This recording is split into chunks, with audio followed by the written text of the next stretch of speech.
everybody, my name is Emma and welcome to my very first booktube video. I decided to start off easy and I'm going to be doing essentially a summary of all the books I've read in the beginning half of the year, also known as the mid-year breakout book tag. I've read some very good books this year, I've read some not very good books this year, so let's talk about the noteworthy ones in this video tag. I've got the questions and let's get started. So the first question is the best book you've read so far in 2023, and that has to be The Secret Society of Irregular Witches. This book was like a warm hug. It is a cozy urban fantasy romance, just has everything I've wanted in a book. It follows our main character, Mika Moon, and she is a witch, but in this world, witches are essentially solitary people.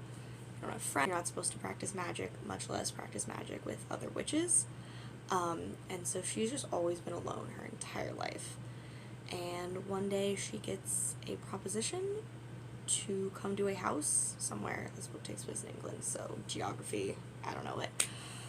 But she gets a proposition to come to this house and teach 3 young witches. She's like,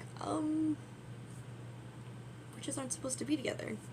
But she takes the job and goes to this house and meets these 3 young girls that are just all such interesting and different characters. And then she meets the other people that live in the house. There's a sexy librarian, there's a gardener, there's his husband who is kind of just there for the vibes. And it's just such a cozy family aspect. I started this book and then genuinely wanted to cancel my plans for the night so I could keep reading it because it was that fucking good. And the ending made me cry, and I think everybody should read this book. I think I immediately texted like 5 people to pick it up when I finished it. But anyways, The Very Secret Society of Irregular Witches. Read it. Next question. The best sequel you have read in 2023. Definitely has to be Bloodmarked by Tracy Deonn. This is the 2nd book in the Legendborn series. I think it's going to be a trilogy. I'm not entirely sure.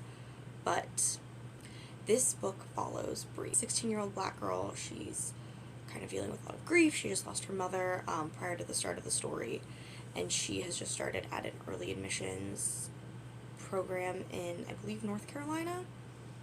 And obviously she is dealing with a lot. As she is attending this college program, she sees some weird stuff happening, like demons and high school students fighting demons, and then she just gets thrown into this world of like secret societies, and it's based on like King Arthur lore and just generational trauma and racism, and just this book covers so many topics and it is so good.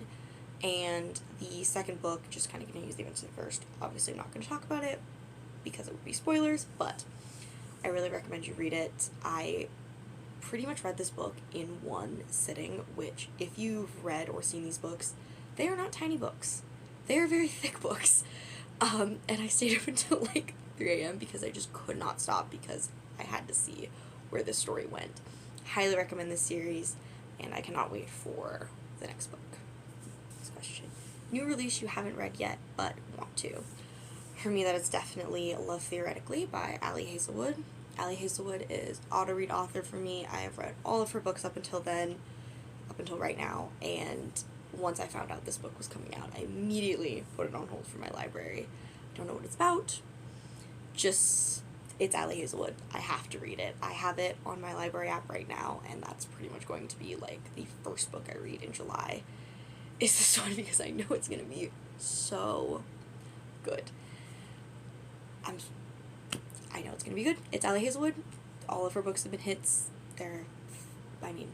Most of her books have been hits for me, so I'm really excited to pick this one up. Next question. My most anticipated releases for the second half of the year. So I've got kind of a few that I'm going to talk about. The first one is Vampires of El Norte by Isabel Cañas. This is the same author that wrote The Hacienda, which I read, I think, last month, it was a ghost thriller horror story set in like 1800s Mexico. But her next book is called Vampires of El Norte, and this is set in 1840s, historical, thriller, horror book. I believe it's about childhood sweethearts that were separated, come back together, and they hunt vampires. Sign me up. Sounds fantastic. The Hacienda was also fantastic. I love her writing style. It's beautiful and sort of ethereal, while also kind of giving you, like, cool spooky vibes. So I'm really excited to read this book. Next one that I'm also excited for that gets released later this year is A Study in Drowning by Ava Reid. I read both of Ava Reid's other releases earlier this year, The Wolf and the Woodsman and Juniper and Thorn.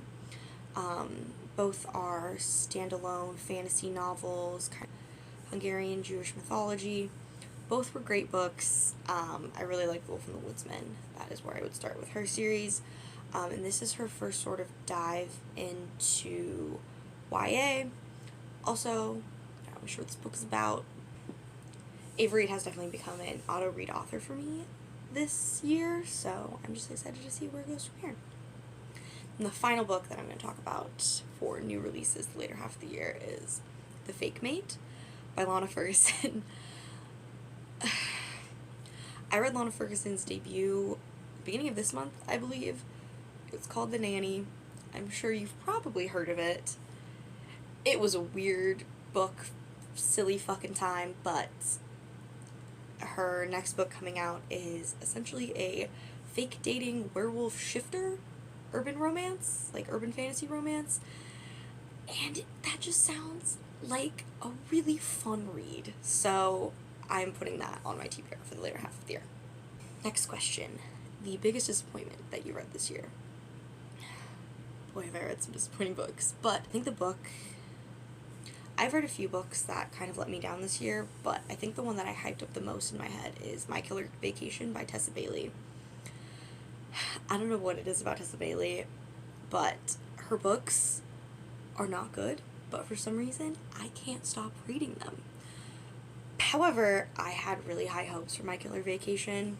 It was kind of marketed as like a murder mystery romance book. Murder mystery did not take any precedence. It was all about the romance, and I hated the romance. I hated the male love interest. I just didn't like the story. And when there was the reveal at the end for the murder, I just didn't really care that much because we had spent all this time on the romance, and I thought the romance was fucking stupid. So I think for how hyped up this book was and how excited I was to read it, it was just a really big letdown. But I'm still going to continue to read Tessa Bailey's books. I don't know why, because I don't like them, but something about them, it just keeps me going. Biggest surprise that I read this year. The biggest surprise that I read this year, that is going to be Conversations with Friends by Sally Rooney. I read both of Sally Rooney's like popular books last year, Normal People and Beautiful World, Where Are You? I didn't really like either of them. So, kind of going into Conversations with Friends, I was prepared not to like it at all, really. But I would say I actually really enjoyed it. I read it in pretty much one day. I liked the story a lot better. I liked the characters. I definitely thought it was weird, but something about the book felt more real, and I associated with it way more than I have her other two books. And I think if somebody was to ask me a Sally Rooney book, I would recommend this one. While I didn't absolutely love it, I think the biggest surprise for me was actually enjoying a Sally Rooney book because, again, I did go into this kind of expecting not to like it and just kind of reading it for the vibes, and so I would actually probably recommend this book, whereas her other two books I definitely don't think I would. The next question is favorite new author. My favorite new author has to be B.K. Morrison.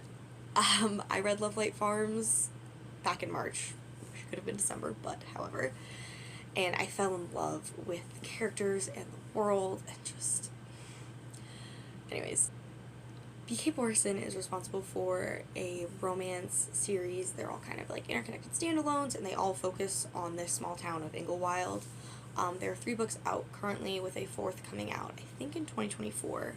But so far there are Love Light Farms, In the Weeds, and then Mixed Signals. All three of them were really fantastic. I think Mixed Signals was probably my favorite. This small town is just really funny. They're laugh out loud, they're sweet. All of the characters just feel really well-rounded, and I just love these books and I love this author, and I cannot wait for the next story, which I think is, I don't know what it's called. You know what, I'm not even gonna try. But I believe it's coming out in 2024. Hopefully sooner than that, because I would love to read it. My new favorite character. I feel like I don't really have a lot of characters that I really resonated with this year, but I loved Caleb from Mixed Signals. And then I read the first book in the Cruel Prince series, and I thought Jude was just fucking unhinged, and I loved her for it, and I'm really excited to read the next two books and see where that story goes, but I just loved how unhinged Jude was. I thought it was just a goddamn wild ride of a book, so I'm really excited to continue that series. And then I also, I read Kiss Her Once for Me, and I really liked both of the main characters in that book, Jack and Ellie. I thought they were both really great, well-rounded characters, and that was a really cute book. Book that made me cry. Tomorrow and Tomorrow, Tomorrow by Gabrielle Zevin. If you've read this book, you fucking know. I kind of put off reading this book because I didn't think I was going to like it. This book focuses on Sam and Sadie, who are childhood friends, and then they had sort of a falling out, and then they reconnected in college and essentially set out to design a video game together. And this book is really heavy on the video games and like 90s games and like 90s culture. I was born in 1998. I also am not really a big video game person, nor have I played a lot of video games, so the sort of overall premise of this book wasn't terribly interesting to me. And then I was just kind of like, fuck it, let's pick it up. And then I read it, and I was like, oh my god, why did I put off reading this book for so long? Because it was so good. The writing was amazing, and it was definitely more of like a character-driven book than a plot-driven book. All of the characters were so whole and complete, and they felt real, and just then kind of like the 60% mark hit, and if you've read this book, you know I was literally sitting on my living room floor at 3 p.m. like bawling my eyes out because this book was like, it was just so emotional and such a ride, and I loved it, and I really recommend it. And especially if you like 90s culture and 90s video games, you will really enjoy this book. Obviously another book that made me cry. I just finished it. This is the most recent book that I've read, so obviously it kind of made me cry, but Happy Place by Emily Henry. If you know, you know. No explanation needed. A book that made me happy. This is a tough one because I feel like when I'm reading, I'm happy, so I'm gonna kind of pick books that made me laugh. One of those books that I read recently that just made me laugh was Boyfriend Material by Alexis Hall. This was just a funny book.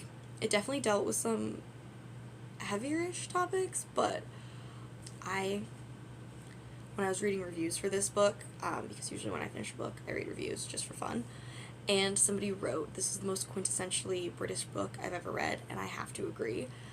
I didn't understand probably like 70% of the references because they were so British and the British slang, but it just made for a really fun read, and I definitely enjoyed it. This was my second Alexis Hall book, and I really enjoy their writing style. I really enjoyed their characters, and if you kind of just want a book that's going to be a really fun, good time, I do recommend Boyfriend Material. It had a little bit of like darker topics, but overall the interactions, especially between Luke and his friends, were really, really great.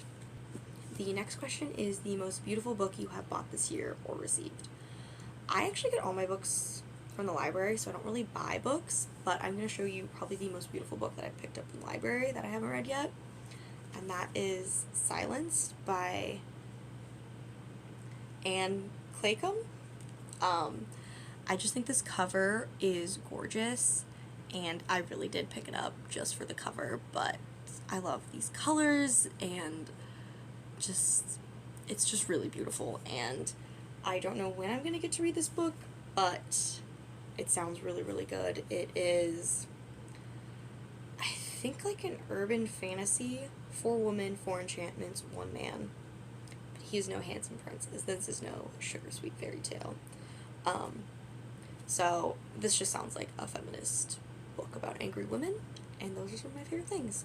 So I'm just really excited to read this book, but I really do think that the cover is just absolutely gorgeous. The last question is books you need to read by the end of the year. So the biggest one I need to read is the second 2 books in the Mistborn trilogy, the original trilogy by Brandon Sanderson. I read The Final Empire in February. My plan was to read kind of one book in Brandon Sanderson's like Cosmere universe throughout the course of the year, but that has not really worked out because I read Final Empire and then I tried to read Will of Ascension and I have been fucking stuck on it for so long. I actually had to buy it because I kept checking it out from the library and then I kept having to return it because other people had it on hold and I could not read it. It was going so slow. So, I mean, look at this. It's a thick book, and it's even thicker because this is like a tiny book, but it was not terribly expensive, so I just decided to buy it from my local bookstore. I really need to finish this book. I had to buy it. This is the book that I have to finish before the end of the year. I hope it doesn't take me until the end of the year because I would like to read the 3rd book, but I need to read this. I really, really do. There are probably other books that I want to read, but this is the one that is Emma, fucking get to it. Those are my responses to the mid-year breakout tag. I hope you enjoyed. Comment, like, subscribe. I hope to be making a lot more booktube videos in the future, so comment down below videos you think I should make, and I'll see you in my next video. Bye!